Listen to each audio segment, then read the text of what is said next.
that's the era. That's the era. That's the era that you have. And so how do you describe the Canadian Football League to Americans who are on Sunday used to the tailgating and their teams, and then they have to go to Canada? Once again, this is the national network, not regional, national. So the commercials you're going to see, that's what was running. And they're good ones, too. On NBC, especially this first one. The NBC at the time. Here we go. Knight Rider, the 2-hour movie spectacular, crashes into your living room. I don't believe this. Don't miss Knight Rider, the movie, tonight at 8, 7 Central and Mountain. On NBC.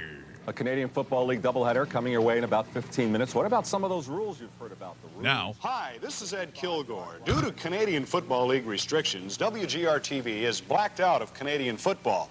We hope instead you'll enjoy Yankee Red Sox baseball right here on TV2. Just pause it for a second. Russell, can you pause it? Okay. Can you believe that? Brutal. We talked about the terrible decision to black out games, losing a generation of fans. It's what killed the game at that time. It did. And that's why eventually they tried to go to south of the border. They did what they could to try to revive the league.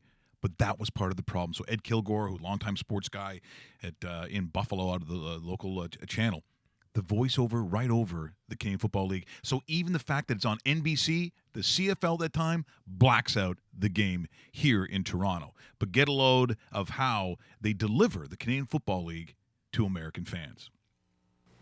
If this were a National Football League field, I'd be standing at the back of the end zone, 10 yards from the goal line. But this is a Canadian football field, and it's another 15 yards to the back of the end zone. That's 25 yards deep. With all this extra room in the end zone, obviously, Bill, there's got to be some advantages for the offense. Yes, they have. They got a lot more room to maneuver around.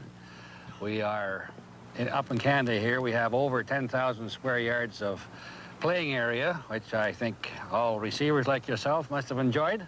I'm certain of it. I know we have just over 6,000 square yards of playing field in the United States.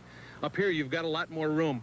Now, when you get out on the field, there are 12 men on offense, 12 men on defense. Now, on offense, in Canadian football, it's a whole different story. The backs can move no matter what before the snap. Is that correct? That is correct. The interior linemen, they have to be stationary 1 second before the ball is snapped. Even though they're not in the stance, they must be stationary.